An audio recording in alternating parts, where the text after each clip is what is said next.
Let's talk about AI and machine learning for a little bit. So we're essentially going to be using AI to create a Mr. Beast style YouTube video. Artificial intelligence could become a complete disaster for YouTube. I'm going to try to start a YouTube channel using only AI. AI has no soul. But it also might provide some unique benefits. The future is here. Content creation in general is going to change dramatically over the next few years. But there is one thing that's going to follow this conversational AI thing everywhere it goes. Will artificial intelligence destroy YouTube?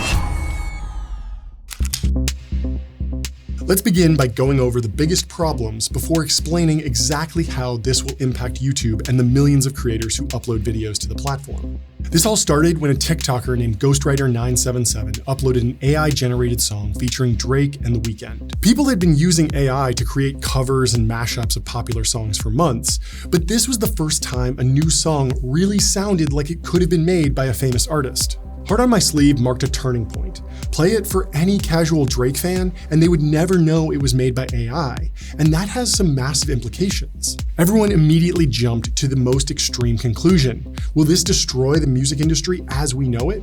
See, the situation isn't actually all that dangerous for big creators like Drake. In fact, he might wind up benefiting the most from these new AI technologies. Let's start by analyzing the song, Heart on My Sleeve, because a lot of people don't really understand what's going on here. I got my heart on my sleeve with a knife in my back. What's with that? Ain't 21, I love him, then my brother, that's where that. Don't get me wrong, the song sounds great, but while the media is reporting that it was entirely generated by artificial intelligence, there's a lot more to it than that. First, the beat was created by a human using industry standard software. They picked out the instrumentals and laid down the notes that they thought sounded appropriate. Then, the lyrics were likely written, at least in part, by a human. ChatGPT is getting really good at writing lyrics, but it still needs a lot of guidance in order to hit specific topics. It's not enough to just ask ChatGPT to write a banger Drake verse. The result will be far too generic. I came in with my ex like Selena, the flex, bumping Justin Bieber, the fever and left. Integrating those specific mentions of Selena Gomez and Justin Bieber was probably the idea of Ghostwriter977. After all, he claims to be a ghostwriter. This is his job. But what about the Drake voice? That's what made the song really unbelievable after all. Well, the voice wasn't actually entirely generated by AI. There are services working on being able to generate voices just from text input, but this song used a different method called style transfer. It's more like a deepfake than a Mid-Journey style image generation. I am not Morgan Freeman, and what you see is not real. Someone who can probably do a pretty good Drake impression recorded the lyrics and then used AI to transfer the style of Drake's voice onto their recording. When you're making a deepfake, it helps to have someone who at least has the same face shape as the person you're faking.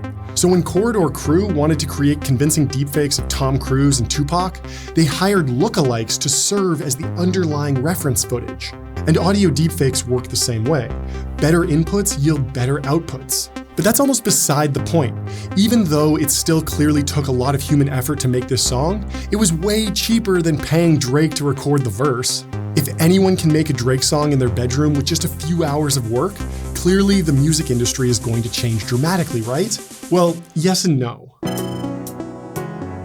We've actually been here before. Back in 1999, the MP3 format allowed people to share music with each other, and Napster used the internet to push that to maximum scale. The entire music industry had been designed around selling CDs, and the shift away from these physical discs basically destroyed the core business model of the music industry at the time. The Napster era was exciting if you were a broke kid who just wanted to listen to free music. It's free and it's easy and, it's wrong, yeah, but a lot of people do it. Pretty much everybody does. But everyone in the music industry knew that it would be hugely disruptive in the long term. Business model built on infringement is not only morally wrong, but legally wrong. If artists could no longer make money selling music, they'd stop making music entirely. If no one was paying for music, artists simply couldn't afford to buy instruments, rent studios, hire producers, or do any of the other important things required to make great music. Fortunately, a solution emerged pretty quickly. Instead of fighting the internet and MP3 distribution, the music industry embraced it. Sean Fanning failed to find a legitimate business model with Napster, and the courts shut down the network in 2001. But Sean Fanning had started the company with another Sean Parker.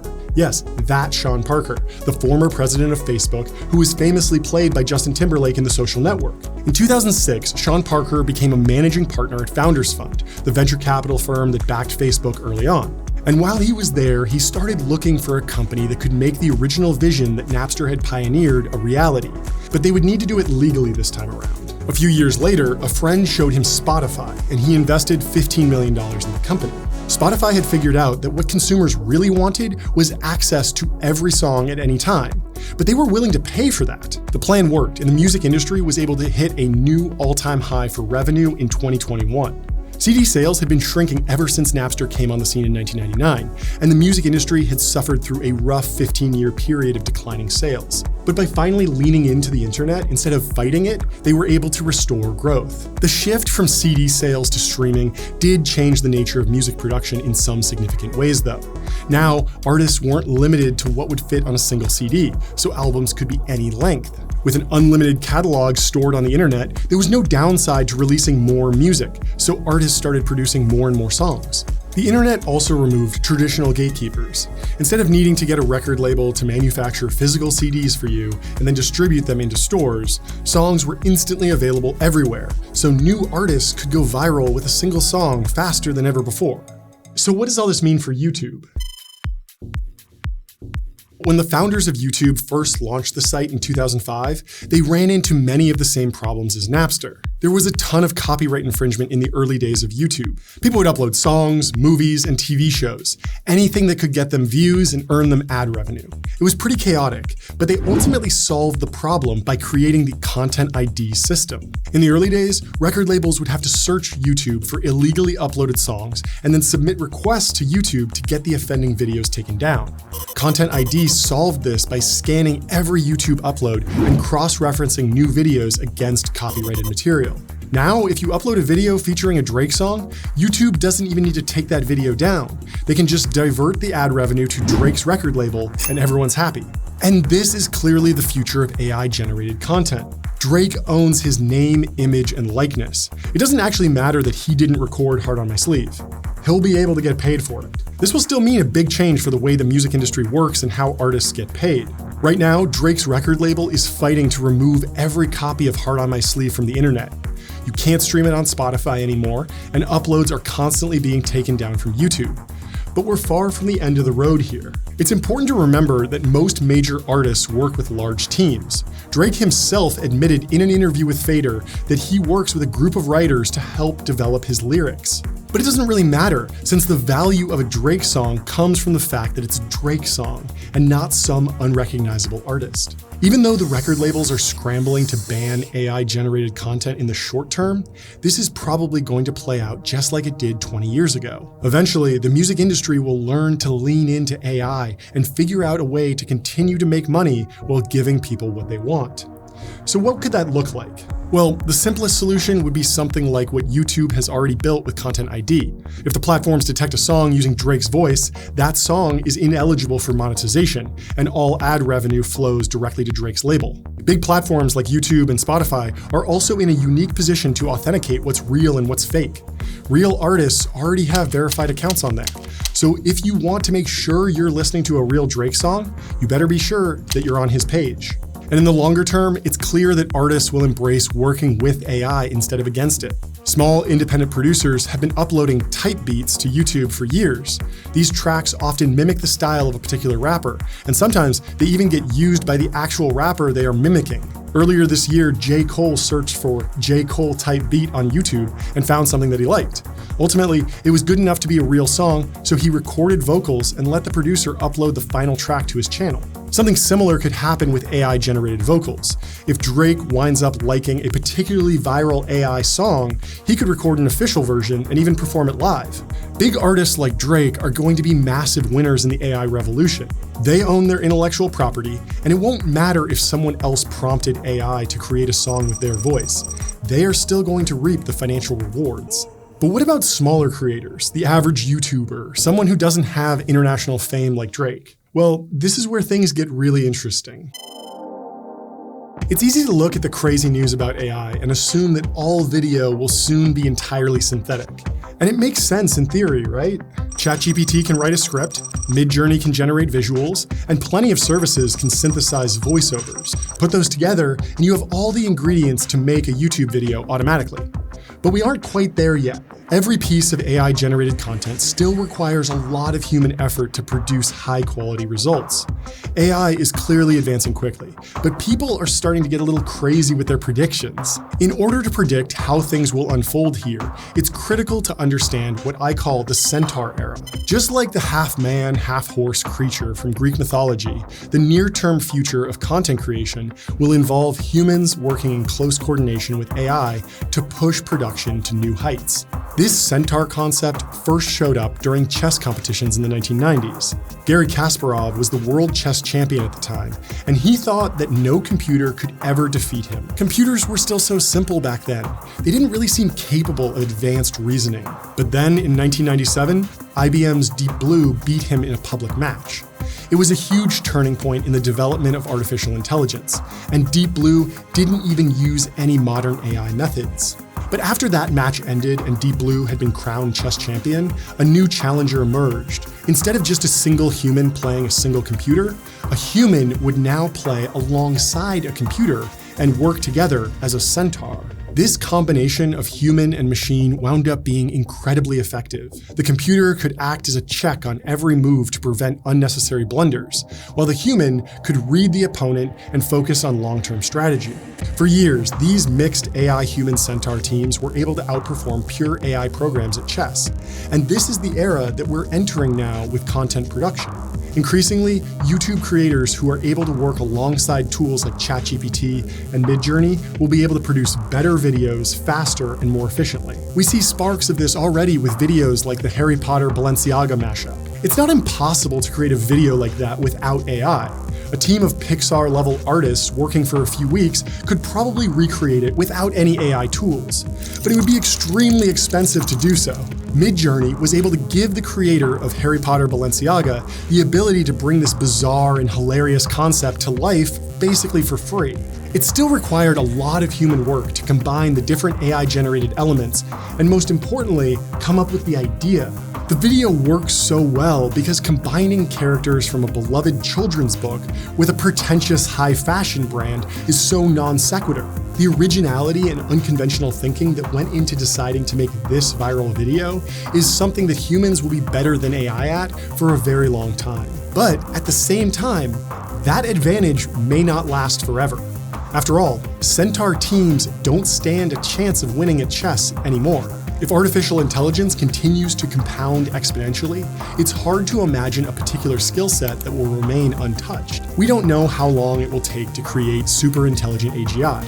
It could be years or it could be decades. So instead of jumping too far into the future, it's more useful to work through the various parts of YouTube that will be affected by AI first. We know that YouTube content creation is entering a centaur era. So how will this change the platform? The most basic videos will get automated by AI. Simple videos that are just adaptations of Wikipedia articles or listicles of Reddit comments, those will be replaced by AI-generated content. But for more ambitious YouTubers, AI will very much be a co-pilot. Microsoft partnered with OpenAI for this very reason. They recognize that AI is best used as a co-pilot right now, so they are integrating it into Microsoft Office to help people write more efficiently. And that co-pilot branding, which was first used in their GitHub code generation tool, speaks to the importance of the centaur model. AI co-pilots allow humans to act as centaurs and produce better results faster. And this works on the visual side of things as well. Generative imagery has already helped me a ton.